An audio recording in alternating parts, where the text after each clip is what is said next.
Assalamualaikum warahmatullahi wabarakatuh. Baiklah, saya Rahmadanela, peserta pelatihan dasar Pemprov Sumbar tahun 2002, golongan 2, angkatan 9, akan mencoba memaparkan narasi saya tentang isu-isu strategis kontemporer negara Republik Indonesia.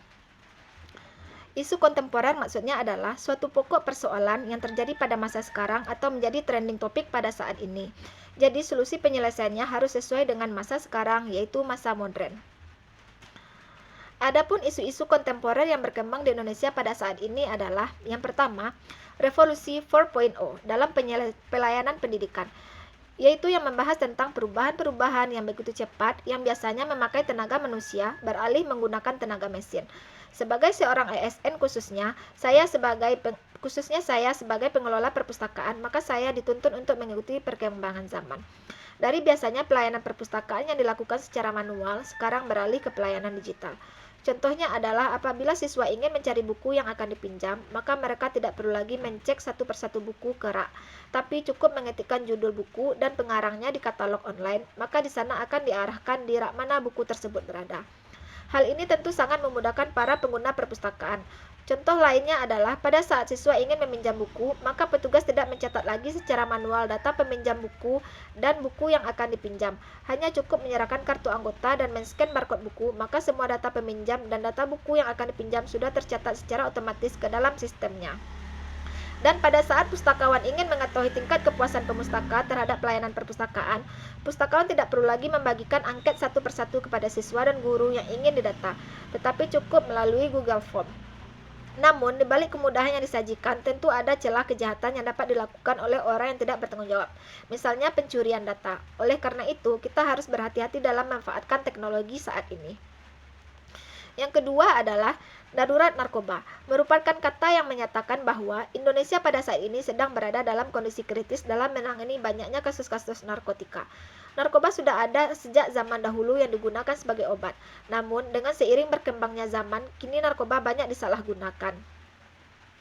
Usia remaja biasanya adalah usia masa coba-coba. Maka tidak bisa dipungkiri banyak anak usia remaja yang terjebak dalam barang haram ini. Baru-baru ini telah terjadi pengungkapan kasus terbesar, yaitu penangkapan bandar sabu seberat 41,4 kg senilai 61,2 miliar di Bukit Tinggi, di mana sebagian tersangkanya berada pada usia remaja.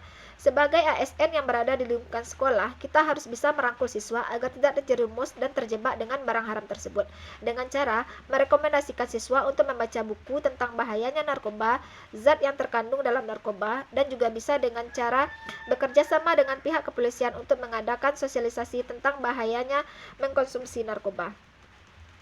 Yang ketiga adalah bahaya terorisme.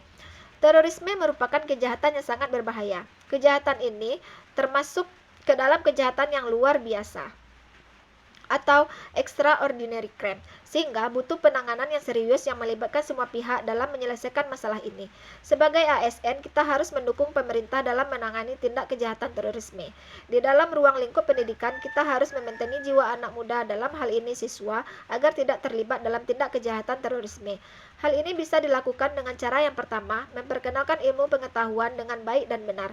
Dalam hal ini bukan hanya sebatas ilmu pengetahuan umum saja, tetapi juga ilmu agama yang merupakan fondasi penting tentang perilaku, sikap, dan keyakinannya kepada Tuhan.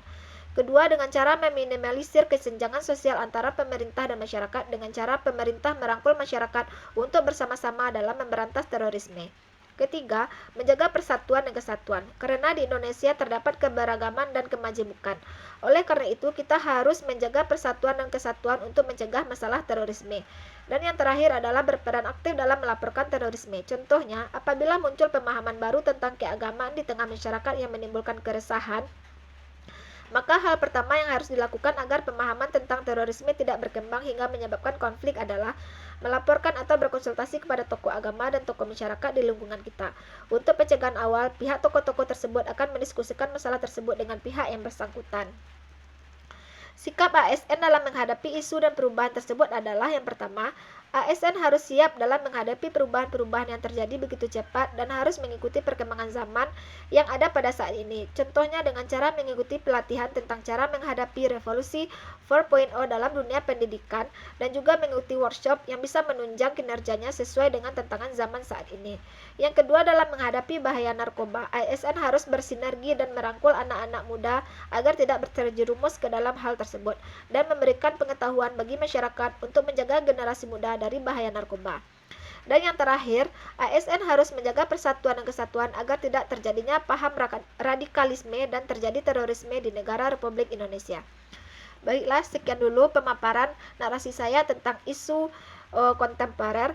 Terlebih dan terkurang saya mohon maaf. Wassalamualaikum warahmatullahi wabarakatuh.